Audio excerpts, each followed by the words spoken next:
हमारा आज का सेशन है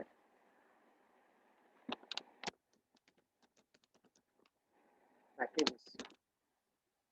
पैकेजेस क्या होते हैं जावा के अंदर में? अगर हम सिंपल सी लैंग्वेज में बोलें कि जावा में पैकेजेस क्या है, या हम सिंपल अदर लैंग्वेज में package is nothing but folder. Folder के अंदर folder, that is nothing but a package. Simple C भाषा में एक फोल्डर होता है, उसके अंदर कई सारी क्लासेस होती हैं, इंटरफेसेस होते हैं, ये सारी चीजें हम पैकेज के अंदर रखते हैं। लेकिन जावा ने उसको एक स्टैंडर्ड नाम दिया है पैकेजेस। तो यूजिंग पैकेजेस, इसका इंपॉर्टेंस क्या है, थोड़ा सा हम क्या करते हैं डिस्कस करते हैं। जिस तरह से आप सी में हेडर फाइल पढ़ते थे, सी प्लस प्लस में हेडर फाइल पढ़ते थे, hash include S T D I O dot H, उस तरह से जावा में जो कहलाते हैं वो कहलाते हैं पैकेजेस। जावा में जो कहलाते हैं वो कहलाते हैं पैकेजेस। सेकंड चीज, सर आज तक मैं जितनी भी क्लास बनाता था,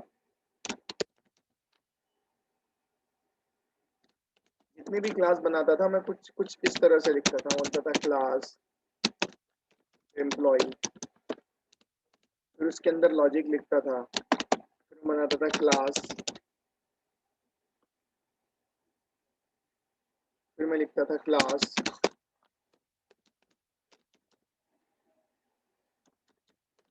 माई एम्प्लॉय। उसके अंदर मैं जो भी लिखना रहता था, जैसे पब्लिक स्टैटिक वॉइड में अगर मेथड लिखना रहता था तो पब्लिक स्टैटिक वॉइड मेन, इस तरह से हम लिखते थे। और फिर जो भी रहता था हम लॉजिक क्या करते थे, यहाँ पे लिखते थे। उसके बाद हमारे प्रोग्राम का क्या होता था, एग्जीक्यूशन होता था।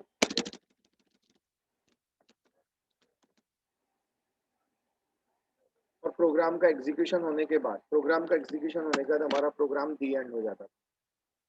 देखो सर, जब मैं प्रोग्राम बनाता था तो मेरे प्रोग्राम में एक एक सेव करता था। तो देखो, ये एक एम्प्लॉय क्लास है, ये एक माई एम्प्लॉय, कितनी क्लासेस हो गई, दो। तो मैं इसको जब सेव करता था तो सेव करते वक्त मैं लिख लेता था, सपोज करो इसको मेन मेथड किसमें, माई एम्प्लॉय में, तो मैं सेव कर देता था माई एम्प्लॉय डॉट जावा। सर अगर आप गौर करेंगे ना, तो मेरे माई एम्प्लॉय डॉट जावा के नाम से तो सेव किया, उस फाइल के अंदर में टोटल दो क्लासेस हैं। उस फाइल के अंदर में टोटल कितनी क्लासेस हैं, दो क्लासेस है। एक क्लास है एम्प्लॉय और एक क्लास है माई एम्प्लॉय। इस तरह से अगर आप देखेंगे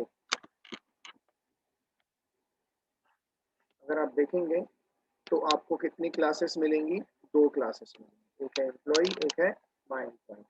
वैसे ही अज्यूम करो मैं फिर से जाता हूँ और फिर से एक क्लास बनाता हूँ। सपोज करो मैंने बनाया क्लास ए,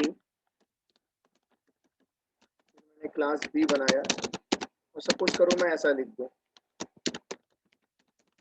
एक्सटेंड्स ऑफ ए, ऐसा लिखते हैं। और फिर इसके अंदर लॉजिक लिखते हैं। फिर हम एक और क्लास बनाते हैं, class C extends of B कर लेता हूँ, या एक्सटेंड्स ऑफ ए भी कर सकते हैं आप, कोई दिक्कत नहीं है, जो आपको करना है। मैं बी कर लेता हूँ और उसके बाद मैं जाता हूँ, मैं बनाता हूँ क्लास डेमो, ऐसा लिख देते हैं हम, पब्लिक स्टैटिक वॉइड, इस तरह से हम लिखते हैं, स्ट्रिंग args। उसके बाद जो भी लॉजिक है हम यहाँ लिखते थे।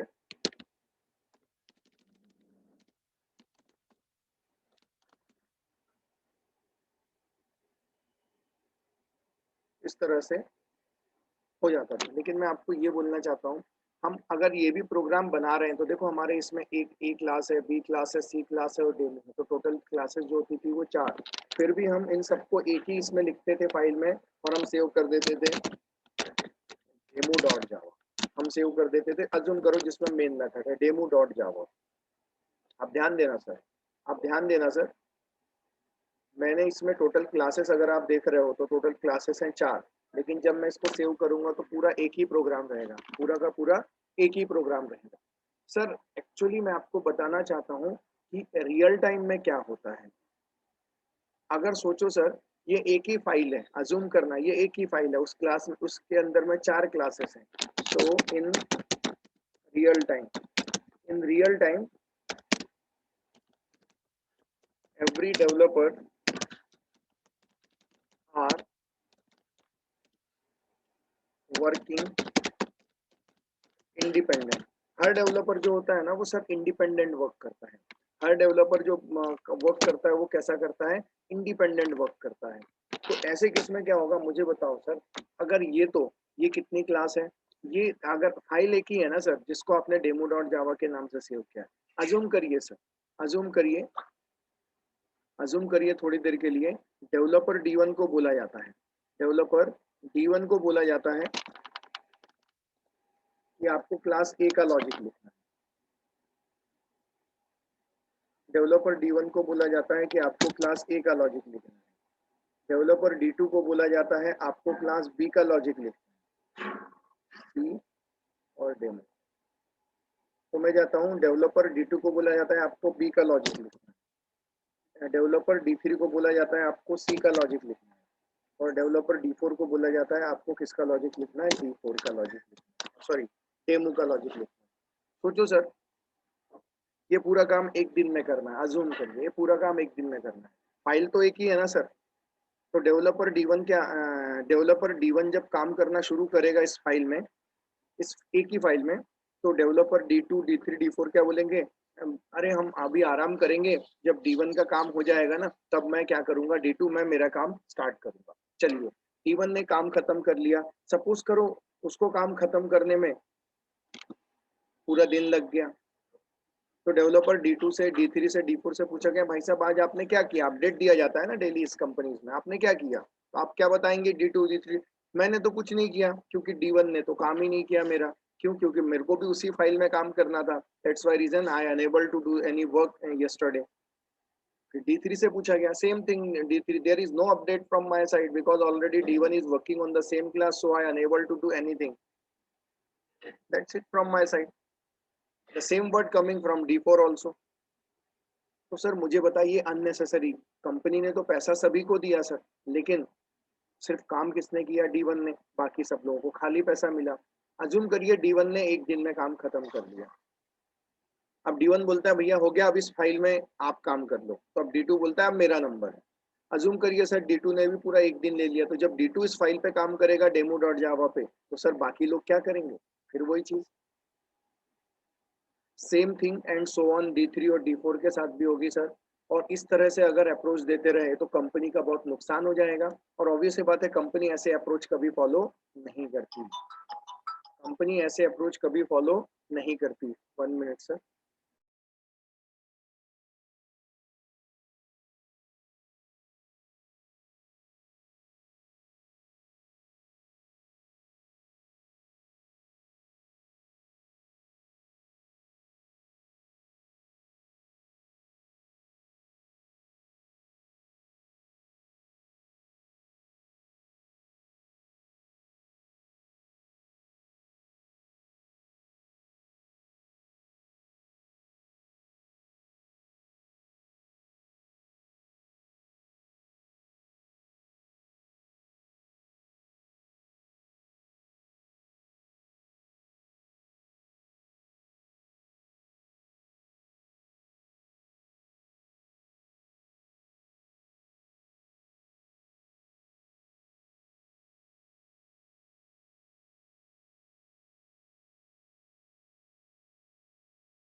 तो देखिए सर, इस तरह से आप देख सकते हैं कि काफ़ी अननेसेसरी वेस्टेज ऑफ टाइम होगा।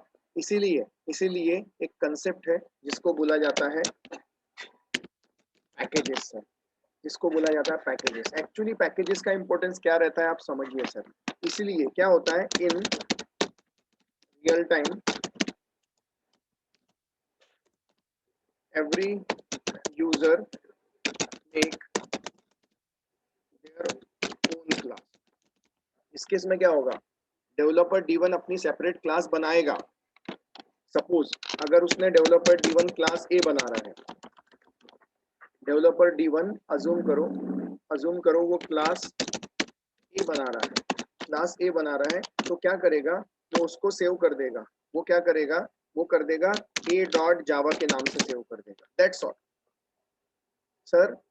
जब डेवलपर D1 बनाएगा तो वो किस नाम से सेव कर देगा, ए डॉट जावा के नाम से सेव कर देगा। उसी तरह से सर, उसी तरह से मैं आपको बताना चाहता हूँ, जब क्लास बी बनेगी, जब क्लास बी बनेगी, डेवलपर D2 बनाएगा तो उसे सेव कर देगा बी डॉट जावा के नाम से, बी डॉट जावा के नाम से। तो कहने का मतलब जिस नाम की क्लास है उसी नाम से वो डेवलपर क्या कर देगा, सेव कर देगा। उस नाम से क्या कर देगा, वो सेव कर देगा, बी डॉट जावा बना लिया। उसी तरह से डेवलपर D3 आएगा, डेवलपर D3 आएगा, वो भी अपनी क्लास बनाएगा, बोलेगा क्लास सी, और इसके अंदर जो भी लॉजिक है वो लिखेगा और उसे सेव कर देगा सी डॉट जावा के नाम से। इस तरह से क्या कर देगा, सेव कर देगा।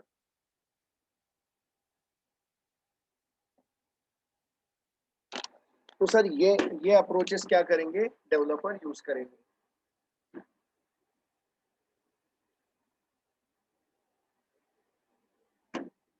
ये अप्रोच डेवलपर क्या करेंगे, यूज करेंगे, उसी से एंड सो ऑन। अगर आप डेमो भी बनाने जाएगा तो ऑब्वियस सी बात है सेम अप्रोच उसमें भी होगी। क्लास डेमो,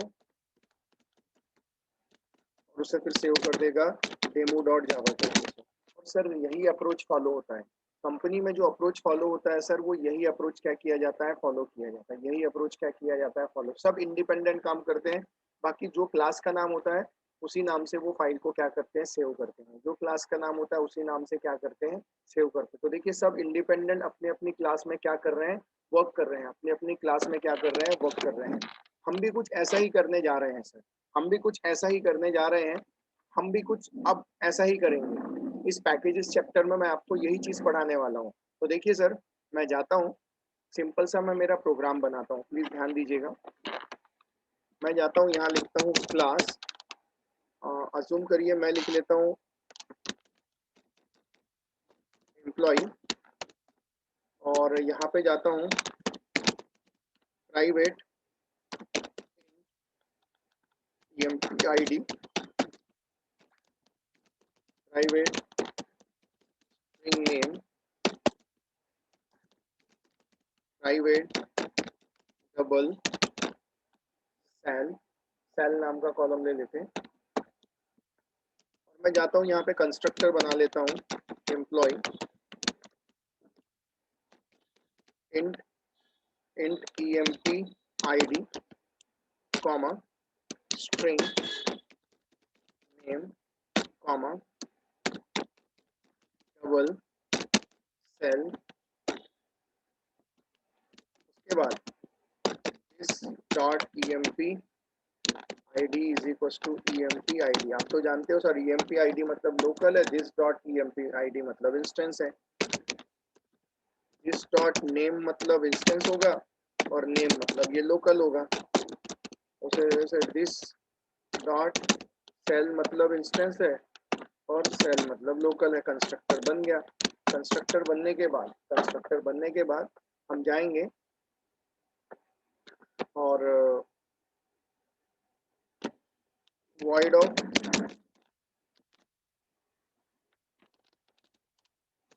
शो एम्प्लॉय, यहाँ पे एम्प्लॉय की इंफॉर्मेशन को क्या कर देंगे, डिस्प्ले कर देंगे। System dot out dot println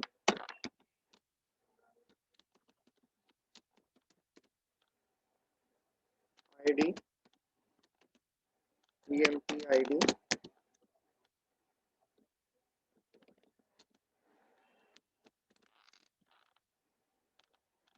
उसके बाद emp नेम, id नेम,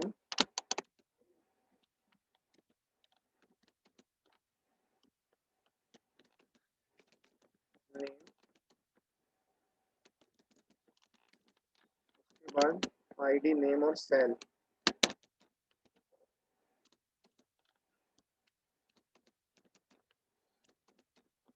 इस तरह से ये चीजें सेट हो जाएगी, या हम यहाँ पे लिख सकते थे सैलरी भी, ठीक है। हमने देखो इस तरह से ये क्लास बना दी, ये बन गई। अब ध्यान देना, एम्प्लॉय नाम की क्लास बनाए, उसमें बाकी कुछ नहीं लिख रहा हूँ, एक ही क्लास बना रहा हूँ। क्लास का नाम क्या है? एम्प्लॉय। मैं कॉपी कर लेता हूँ, सेव करने जा रहा हूँ। अब चूंकि इंटरफेस चल रहा था तो इंटरफेस इनहेरिटेंस चल रहा था, इनहेरिटेंस खत्म हो गया, इंटरफेस भी खत्म हो, इंटरफेस के इनहेरिटेंस के अंदर इंटरफेस आता है। अब हम एक सेपरेट बना लेंगे फोल्डर, और जिसको हम नाम देंगे पैकेजेस।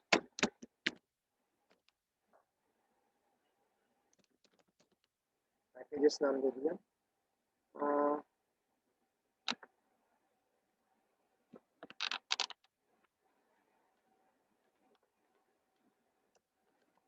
शॉर्ट नाम देता हूँ PKG.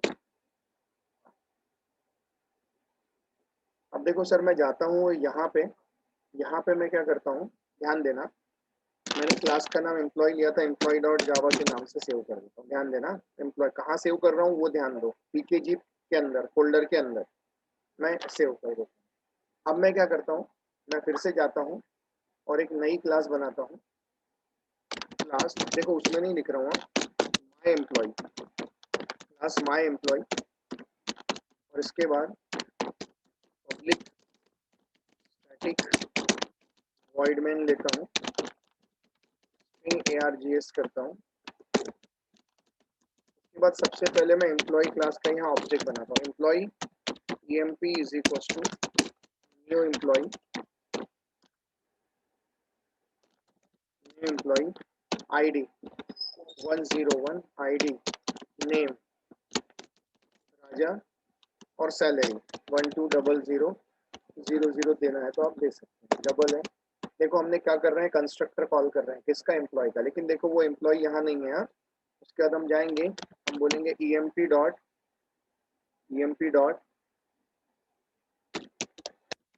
Show employ, emp dot show employ, और मैं इसको क्लोज कर देता हूँ, और मैं इसको क्लोज कर देता हूँ। सर मैं आपको देखिए, अब मैं इसको सेव करने जा रहा हूँ, इसको भी ना सर, जो पीकेजी है ना उसी के अंदर सेव करता हूँ। किस नाम से? जिस क्लास से नाम है, क्लास का नाम क्या है? माई एम्प्लॉय। मैं जाता हूँ, सेव करता हूँ, माई एम्प्लॉय देता हूँ, डॉट जावा करता हूँ। देखो पीकेजी के अंदर सेव किया। हाँ, अब थोड़ा सा मैं जाता हूँ और मेरा पैकेज देखता हूँ। मैंने डी ड्राइव में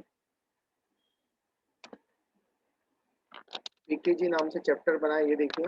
उस पीकेजी के अंदर आपको दोनों चीजें मिलेगी। कौन कौन सी मिलेगी? एम्प्लॉय भी मिलेगी और माई एम्प्लॉय मिलेगी। ओके, अब मैं एक काम करता हूँ, अगर आप देख रहे हैं, एम्प्लॉय भी है, माई, दो अलग अलग जावा फाइल है। लेकिन अगर आप गौर से देखोगे तो माई एम्प्लॉय में आपको सिर्फ माई एम्प्लॉय का ही कोड मिलेगा, लेकिन उसने उसके अंदर किसका ऑब्जेक्ट क्रिएट किया है? एम्प्लॉय का, और उसके बाद उसको कॉल किया है। और ये है एम्प्लॉय नाम की क्लास। अब देखिए सर, नया कुछ नहीं है, दो क्लासेस बनाए हैं, लेकिन दोनों इंडिपेंडेंट है। सर मैं आपको बताना चाहता हूँ, सबसे पहले मैं जाता हूँ, कमांड प्रॉम्प्ट स्टार्ट करता हूँ, मैं जाता हूँ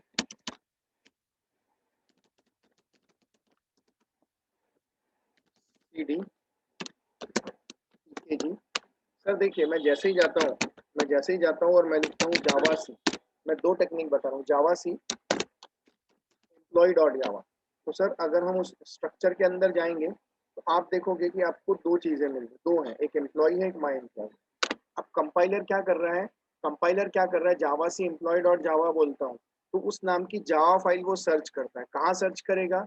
पीकेजी के अंदर सर्च करेगा, पीकेजी के अंदर। तो देखो पीकेजी के अंदर उसे मिल जाएगी एम्प्लॉय डॉट जावा, तो उसे मिल जाएगी, तो इंटर कर देगा। जब वो इंटर कर देगा तो आपका प्रोग्राम कंपाइल हो जाएगा। और देखो ऊपर अगर आप गौर से देखोगे क्लास फाइल जनरेट हो गई। देखो मैं जाता हूँ फिर से, एक बार ध्यान देना, ये जो क्लास फाइल है इसको मैं डिलीट करता हूँ।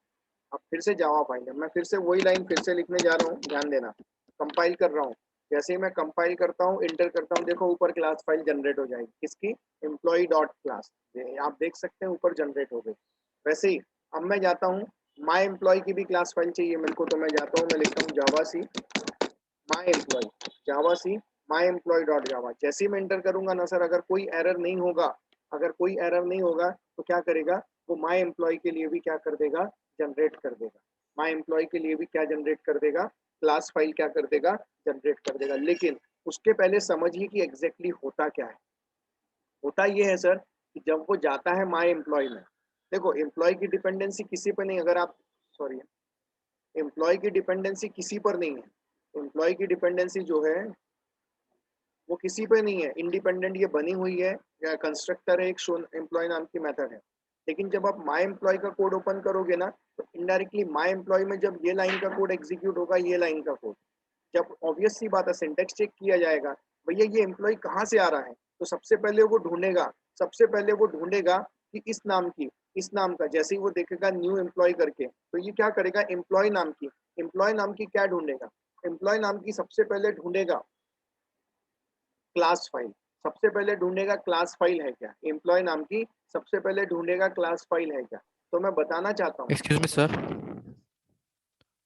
Sir can you please repeat the last line? मेरा इंटरनेट कनेक्शन ऑफ हो गया था गलती से। ठीक है। देखिए सर कैसा है, आपने, अगर हम बात करते हैं, अगर हम बात करते हैं एम्प्लॉय की, तो जब आप एम्प्लॉय को आपने ऑलरेडी कंपाइल कर दिया जावा सी एम्प्लॉय डॉट जावा, जब आपने कंपाइल कर दिया जावा सी एम्प्लॉय डॉट जावा, तो ये सीधा एम्प्लॉय डॉट जावा में गया, और एम्प्लॉय डॉट जावा इंडिपेंडेंट है, उसमें जस्ट मेंबर वेरिएबल है, उसमें एक कंस्ट्रक्टर है पैरामीटराइज एम्प्लॉय का, और एक शो एम्प्लॉय नाम की मेथड है। तो जस्ट उसने कंपाइल किया, कोई दिक्कत नहीं है। लेकिन जब हम माई एम्प्लॉय को कंपाइल करने जा रहे हैं, तो जब माई एम्प्लॉय के कोड में जाएगा, जब माई एम्प्लॉय के कोड में जाएगा, तो सबसे पहली लाइन आप देख सकते हो यहाँ लिखी गई है न्यू न्यू एम्प्लॉय, और ये कंस्ट्रक्टर कॉल हो रहा है। तो कंपाइलर क्या करेगा, ये जो आप देख रहे हो इस नाम की, इस नाम की वो क्लास फाइल ढूंढेगा, इस नाम की वो क्लास फाइल ढूंढेगा। सवाल ये उठता है कि वो कहाँ ढूंढेगा, तो सर जहां से आपका प्रोग्राम रन हो रहा है वहां पे वो ढूंढेगा, जहां से आपका प्रोग्राम रन हो रहा है। सर अगर आप गौर करेंगे तो आपका प्रोग्राम जो रन हो रहा है, वो रन हो रहा है यहाँ से, कहाँ से, पीकेजी के अंदर, पीकेजी के अंदर से क्या हो रहा है, रन हो रहा है। आपका जो प्रोग्राम रन हो रहा है वो कहाँ से रन हो रहा है, वो रन हो रहा है पीकेजी के अंदर से। तो देखिए जब ये कोड एग्जीक्यूट हो रहा है, कौन सा कोड, जब ये कोड एग्जीक्यूट हो रहा है, तो एम्प्लॉय नाम की क्लास फाइल कहाँ ढूंढी जा रही है, एम्प्लॉय नाम की क्लास फाइल करंट पैकेज के अंदर ढूंढी जा रही है। करंट मतलब डिफॉल्ट पैकेज, तो वो क्या ढूंढी जा रही है, एम्प्लॉय नाम की क्लास फाइल। और देखो ऑलरेडी क्लास फाइल उसे मिल गई, ये देखो क्लास फाइल, क्योंकि हम तो कंपाइल कर चुके हैं एम्प्लॉय को, उसकी क्लास फाइल मिल गई। और जब सर उसे क्लास फाइल मिल जाती है, जब उसे वो क्लास फाइल मिल जाती है, तो ऐसे केस में आप देख सकते हैं, हम जाते हैं और हम जाते हैं और क्या कर रहे हैं, हम कंपाइल कर रहे हैं। जैसे ही हम जाते हैं और यहाँ पे लिखते हैं माई एम्प्लॉय डॉट जावा, मैं फिर बोलता हूँ कोड जब चलेगा, तो जब ये लाइन एग्जीक्यूट होगी न्यू एम्प्लॉय वाली, तो सबसे पहले ढूंढेगा क्लास फाइल, और क्लास फाइल उसे मिल जाएगी, तो क्या करेगा, उसका कंस्ट्रक्टर उस क्लास फाइल पे जाएगा, चेक करेगा कंस्ट्रक्टर है क्या, अगर कंस्ट्रक्टर उसे मिल जाएगा, तो क्या करेगा, आपके प्रोग्राम को वो कंपाइल कर देगा। और जिस तरह से एम्प्लॉय डॉट क्लास जनरेट हुई, उसी तरह से माई एम्प्लॉय डॉट क्लास भी क्या हो जाएगी, जनरेट हो जाएगी। अगर आप देख सकते हैं लेफ्ट हैंड साइड में माई एम्प्लॉय भी क्या हो गई, जनरेट हो गई, माई एम्प्लॉय भी क्या हो गई, जनरेट हो गई। सर ये हो गई। अब बारी आती इंटरप्रेट करने की, तो आप तो जानते हैं आउटपुट अभी नहीं आएगा, आउटपुट अब आएगा। लेकिन सवाल ये उठता है कि आज 2 क्लास है, कल 4 क्लास है, परसों 10 क्लास भी हो सकती हैं, लेकिन हमें उस क्लास को इंटरप्रेट करना है जिसके अंदर वह मेन मेथड है। तो आप जानते हैं सर मेन मेथड किसके अंदर मिलेगी, मेन मेथड आपको मिलेगी माई एम्प्लॉय डॉट माई एम्प्लॉय के अंदर। मेन मेथड किसके अंदर मिलेगी, माई एम्प्लॉय के अंदर। अब सर जाएगा इंटरप्रेटर भी क्या करेगा, जब माई एम्प्लॉय होगा तो ये जाएगा अंदर, देखेगा न्यू एम्प्लॉय, न्यू एम्प्लॉय के केस में ये जाएगा, तो ये भी सबसे पहले ढूंढेगा क्लास फाइल, ये भी सबसे पहले क्या ढूंढेगा, क्लास फाइल। जब ये क्लास फाइल ढूंढेगा, तो ऑब्वियस सी बात है सर उसे क्लास फाइल तो पहले से मिल ही रहेगी, क्लास फाइल तो पहले से जनरेट है, तो जाएगा और चेक करेगा कंस्ट्रक्टर, और उसके बाद वैल्यू सेट करेगा, उसके बाद उसकी वैल्यू क्या कर देगा, प्रिंट कर देगा। तो देखिए जब मैं रन करने जाता हूँ, तो मेरे प्रोग्राम में इस तरह से आउटपुट आ जाएगा। तो सर ये पर्टिकुलर कंसेप्ट कहलाता है concept of default package. Concept of default package क्यों कहलाता है सर? क्योंकि आपने अब क्लास बनाना तो इंडिपेंडेंट चालू कर दिया, लेकिन आपकी सारी क्लास एक ही पैकेज के अंदर है। किस पैकेज के अंदर है? पीकेजी के अंदर है। कोई भी नाम आप दे सकते हो, लेकिन आपकी सारी क्लासेस किसके अंदर है? एक ही पैकेज के अंदर है, इसलिए उसे बोला जाता है कंसेप्ट ऑफ डिफॉल्ट पैकेज। ये जो मैंने आपको बताया, ये पर्टिकुलर कंसेप्ट कहला रहा है कंसेप्ट ऑफ डिफॉल्ट पैकेज, क्योंकि आपकी सारी की सारी चीजें आपको किसके अंदर मिल रही हैं? एक ही पैकेज के अंदर आपको सारी की सारी चीजें मिल जाती हैं। इसलिए ये पर्टिकुलर कंसेप्ट कहलाता है concept of default package. Sir इसीलिए आपने देखा, ये एक अप्रोच था मेरा जो मैंने आपको बताया, एक अप्रोच ये है। अब मेरा सेकंड अप्रोच देखिए सर, मैं फिर से जाता हूँ, ये क्लास फाइल को रिमूव करता हूँ, ये वाली क्लास फाइल को भी रिमूव करता हूँ। देखो सर मैंने फिर से रिमूव कर दिया। अब मेरा सेकंड अप्रोच देखिए सर, मेरा सेकंड अप्रोच क्या होता है वो थोड़ा ध्यान देना। मेरा सेकंड अप्रोच ये होगा सर कि अब मैं जाऊंगा, लेकिन अब मैं एम्प्लॉय डॉट जावा को कंपाइल नहीं करूंगा, मैं डायरेक्टली लिखता हूँ जावा सी और मैं यहाँ लिखता हूँ माई एम्प्लॉय डॉट जावा। सर जैसे ही मैं इंटर करूंगा, इंटर करते बराबर ये माई एम्प्लॉय डॉट जावा कोड के अंदर जब ये जाएगा, जब ये कोड के अंदर जाएगा सर, तो फिर से ये लाइन एग्जीक्यूट करेगा। और जब ये लाइन एग्जीक्यूट करेगा, जब ये लाइन एग्जीक्यूट करेगा, तो ऐसे केस में क्या होगा सर? फिर से वो ढूंढेगा एम्प्लॉय नाम की क्लास फाइल। ध्यान से सुनना मेरी बात, एम्प्लॉय नाम की क्लास फाइल। लेकिन सर आप तो देख रहे हैं, अभी तो हमने एम्प्लॉय को कंपाइल ही नहीं किया है, तो वो क्लास फाइल ढूंढेगा। सर वो क्लास फाइल ढूंढेगा और उसे क्लास फाइल नहीं मिलेगी। और अगर क्लास फाइल नहीं मिलती है, अगर क्लास फाइल नहीं मिलती है, पहली बात तो कहाँ ढूंढेगा? करंट डायरेक्टरी में, जहां से वो रन कर रहा है, जहां से वो रन कर रहा है। रन कहाँ से कर रहा है? पीकेजी के अंदर। अगर उसे क्लास फाइल एम्प्लॉय की नहीं मिलती, तब उसका सेकंड अप्रोच आता है जावा फाइल, तब उसका सेकंड अप्रोच आता है जावा फाइल। तो सर ऐसे केस में किस नाम की जावा फाइल ढूंढेगा? एम्प्लॉय नाम की ही जावा फाइल ढूंढेगा। इसीलिए याद रखना सर, जो क्लास का नाम है उसी नाम से आपको प्रोग्राम सेव करना जरूरी है, और यही रियल टाइम में अप्रोच फॉलो किया जाता है। आप डिफरेंट नाम से भी दे सकते हैं, लेकिन मुझे बताइए सर, अगर मैंने क्लास बनाता एम्प्लॉय नाम से, मैं अगर क्लास बनाया रहता एम्प्लॉय नाम से और उसको सेव किसी और नाम से किया रहता, और अगर अब मैं ये लाइन एग्जीक्यूट किया रहता जावा सी माई एम्प्लॉय डॉट जावा, और जब ये इसके अंदर आता और एम्प्लॉय नाम का कंस्ट्रक्टर चलता, तो एम्प्लॉय नाम की क्लास फाइल नहीं मिली, तो फिर वो एम्प्लॉय नाम की जावा फाइल ढूंढता, और अगर आप डिफरेंट नाम देते तो उसे जावा फाइल नहीं मिलती। इसीलिए जो क्लास का नाम होता है उसी नाम से प्रोग्राम को भी सेव करना जरूरी है। तो देखो सर, अब जब ये लाइन एग्जीक्यूट होगी, माई एम्प्लॉय की कंपाइल होगी, तो ऐसे केस में एम्प्लॉय नाम की क्लास फाइल अगर नहीं मिली तो ढूंढता है जावा फाइल, और अगर जावा फाइल मिल गई तो देखो एम्प्लॉय की भी डॉट क्लास फाइल जनरेट करेगा और माई एम्प्लॉय की भी क्लास फाइल क्या करेगा? वो जनरेट करेगा। देखना दोनों की क्लास फाइल, दो क्लास फाइल एक साथ क्या हुई? जनरेट हुई। अगर आप देख रहे हैं तो आपको पीछे दिखेगी कि अब दो क्लास फाइल जनरेट हो गई, एक हो गई एम्प्लॉय, एक हो गई माई एम्प्लॉय। बस उसके बाद मैं जाता हूँ, मैं लिखता हूँ जावा माई एम्प्लॉय,